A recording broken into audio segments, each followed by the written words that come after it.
A revista Veja exibiu uma entrevista exclusiva que foi concedida pelo ministro Alexandre de Moraes do Supremo Tribunal Federal. Vários assuntos foram tratados nessa conversa.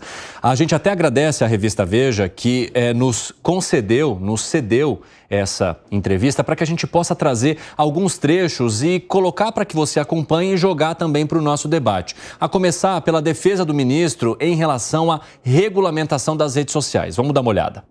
Houve uma instrumentalização das redes sociais que fizeram uma verdadeira lavagem cerebral em grande parte da população. Isso foi feito, eu diria, 5, 6, 7 anos, esses 4 anos mais.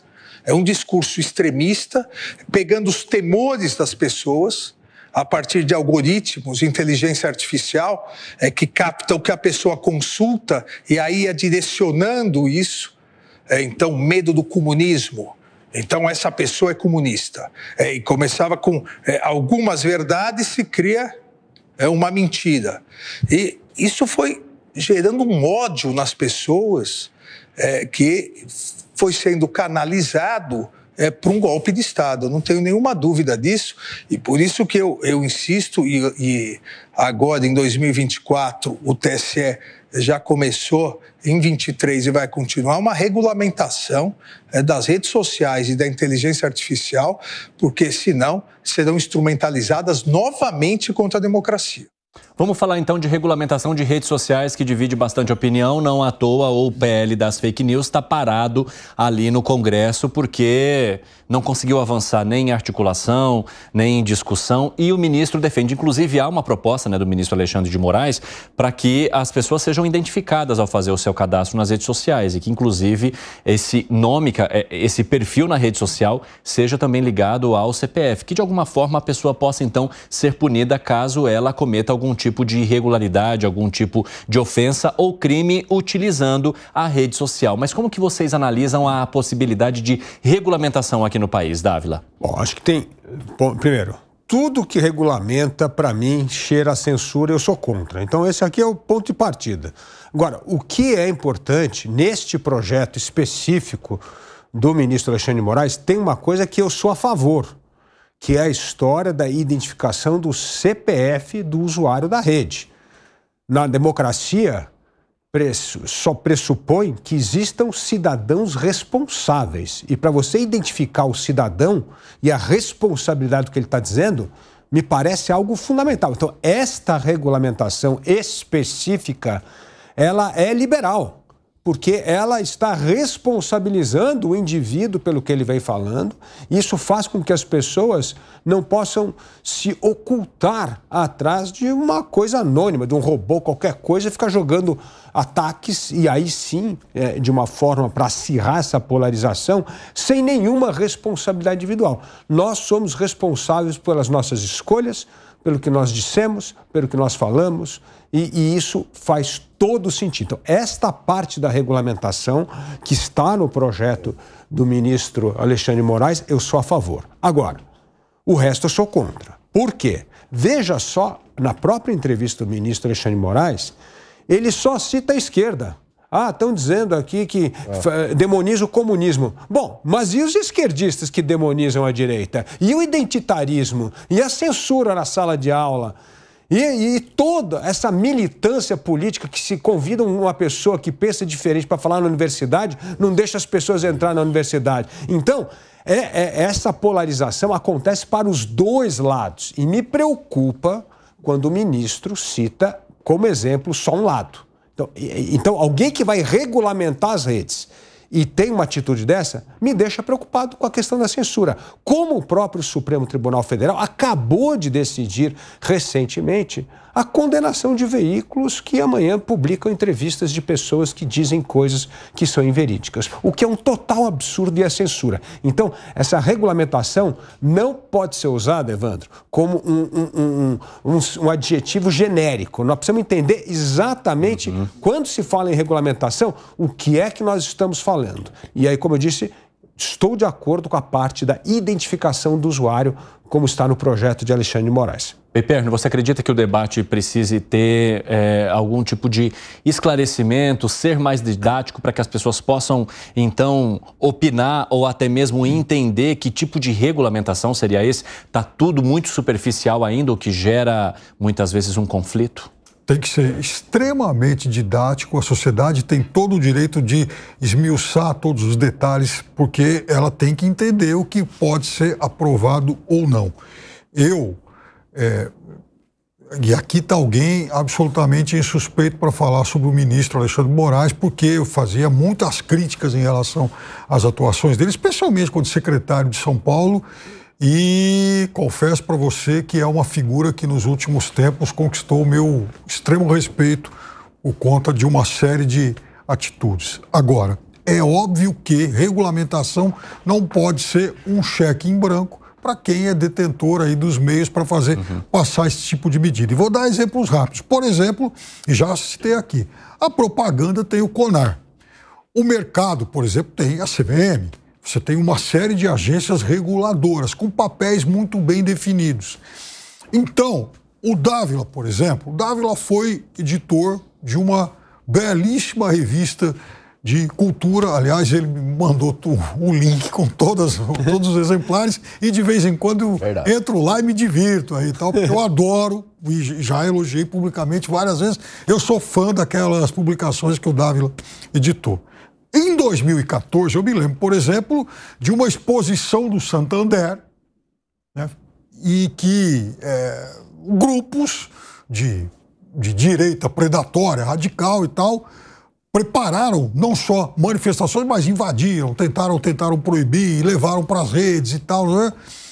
Isso também, e usaram de forma abusiva redes sociais até para gerar um ambiente de tensão em relação àqueles espetáculos.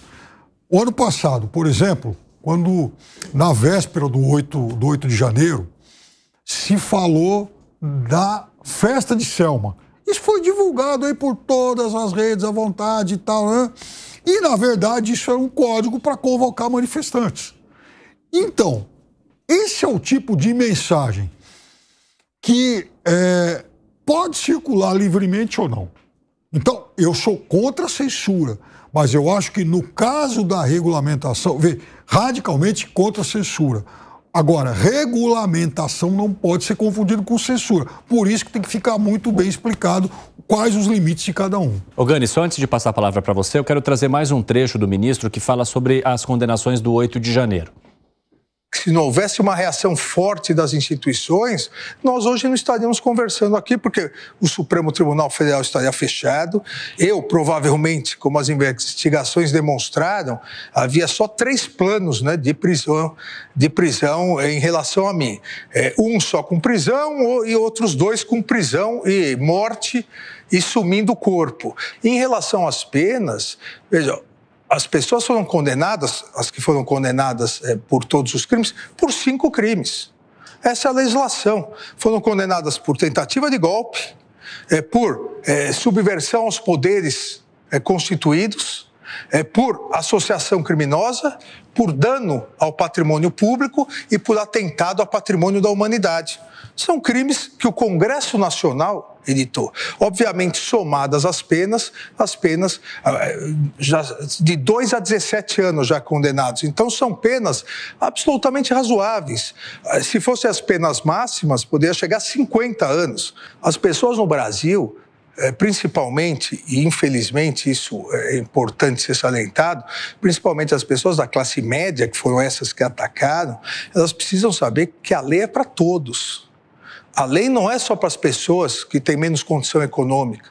Essas pessoas acharam que pudessem vir até Brasília, planejar um golpe de Estado, tentar executar e, se desse certo, seriam considerados heróis.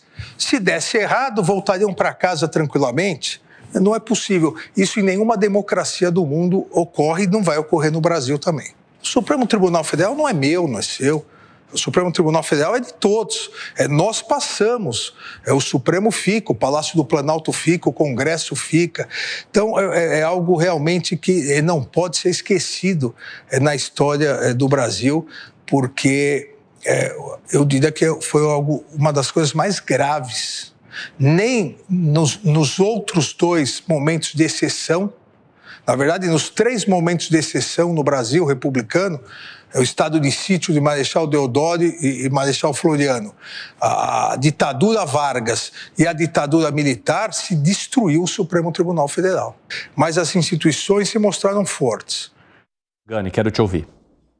Bom, em relação ao discurso anterior da liberdade ou este? Da verdade, assim, porque o Supremo Tribunal Federal, quando foi fazer esses julgamentos, mencionou mais de uma vez que a atuação e esse fogo que foi colocado nas redes sociais por meio de fake news levaram ao que aconteceu aos atos do 8 de janeiro, a invasão ali dos 3 poderes. De que forma que você vê uma coisa se conectando com a outra e principalmente levando à condenação desse tamanho de várias dessas pessoas? Veja, a rede social, ela facilitou a comunicação entre as pessoas e ela deu voz ao cidadão comum. Agora, dizer daí que a rede social é uma causa do que aconteceu no dia 8 de janeiro, me parece que é um exagero, né? Mesmo sem redes sociais, poderia ter uma reunião de pessoas que vamos ali invadir a sede dos 3 poderes. Eu discordo de que houve uma tentativa de golpe. Várias vezes aqui durante o 3 em 1, eu disse que não há golpe sem armas, não há golpe sem a participação de um grupo armado, no caso seria o Exército, que não participou. Não há golpe sem uma liderança, sem juventude. Aquilo ali foi uma insurreição, aquilo foi uma escalada do que já acontecia frente aos quartéis. Diante disso, Evandro, toda essa tentativa de regulação das redes sociais, eu sou absolutamente contra. Por quê? Porque a gente já tem os instrumentos jurídicos que garantem a liberdade de expressão das pessoas aqui no Brasil. Eu concordo aqui com o que o Piperno falou, assim, a essência do discurso dele é: a liberdade, ela existe de acordo com algumas regras. Quando ele fala de CVM, quando ele fala de Banco Central, mesmo no trânsito, né? A gente tem regras para dirigir. Eu não posso avançar no sinal vermelho, eu não posso ter excesso de velocidade, eu tenho que usar cinto de segurança. No entanto, o Estado não pode determinar para onde eu vou para onde eu quiser. Eu posso, o direito de ir e vir, o Estado não pode tirar de mim. A mesma coisa em relação à liberdade de expressão. Meu ponto é, o meu receio dessa regulação, que já existe regras, já existe uma regulação, é uma regulação adicional, e aí qualquer questionamento a temas incômodos ao establishment ou críticas a políticos e autoridades pode ser entendida como: opa, isso daqui passamos do limite e você será censurado. Interessante, Gani. Eu quero até trazer mais um trecho, Dávila, antes do seu comentário, porque uma possível omissão de agentes de segurança na Praça dos Três Poderes foi abordada também pelo ministro Alexandre de Moraes nesta entrevista à revista Veja. Vamos acompanhar. A Procuradoria-Geral da República fez uma investigação muito importante. Aí foi a própria Procuradoria-Geral, ofereceu a denúncia contra os oficiais da Polícia Militar, inclusive juntando conversas de WhatsApp, celular, demonstrando em tese, e isso a Procuradoria precisa comprovar na ação penal, mas demonstrando que há fortes indícios que foi uma atitude dolosa. Há necessidade dessa comprovação, mas há imagens dos carros blindados da Polícia Militar se retirando e permitindo a passagem. Então, eu não diria, pelo menos com os indícios que agora, e por isso que o Supremo Tribunal Federal recebeu a denúncia, eu não diria que houve só incompetência. Há fortes indícios de crime, exatamente por isso que o Supremo Tribunal Federal recebeu a denúncia. Bom, eu quero até agradecer aqui ao Maurício Lima, que é diretor da revista Veja, né, que cedeu esses trechos aí, a entrevista completa, para que a gente pudesse discutir aqui no 3 em 1. Um abraço aí, Maurício. E em nota, os servidores da Agência Brasileira de Inteligência, a ABIN, manifestaram consternação em relação ao suposto envolvimento do órgão do planejamento do atentado contra a vida do ministro Alexandre de Moraes. Eles ressaltam que durante a maior parte do governo anterior, a agência esteve sob gestão de servidores de outro órgão e que houve ocupações de cargos por indicação exógena. E que o relatório da CPI dos atos do 8 de janeiro é evidente quanto ao compromisso dos profissionais da ABIN com a democracia manifestado e documentado no compartilhamento de informações às autoridades sobre possíveis atentados. Então, uma reação também aí desta agência em relação à possibilidade de participação ou de conluio para que aquilo acontecesse, Luiz Felipe Dávila. Não, isso, gente, a gente tem que olhar para os fatos. Os fatos é que tiveram mais de 80 mensagens de WhatsApp da ABIN alertando para o que podia acontecer no dia 8 de janeiro. Aí começa essa história assim, a mensagem de WhatsApp não vale. O que precisa? Telegrama, ofício, papel timbrado? É ridículo isso. Como que não vale? Você está num grupo da ABIN, você recebe uma mensagem, você vai tratar da mesma forma que você recebe uma mensagem do amigo seu te convidando para tomar cerveja? Não é assim. Então, gente, vamos olhar os fatos. Não vamos começar a criar narrativa em cima de fato, porque isso é deturpar o papel das instituições.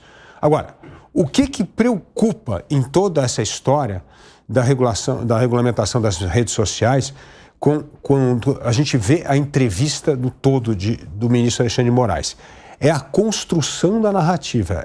É quase dizendo que o Estado sabe o que é bom para você. Então, para você ter liberdade, o Estado sabe o que é bom e vai decidir o que é bom e o que é ruim, para você não ser contaminado pelas redes sociais.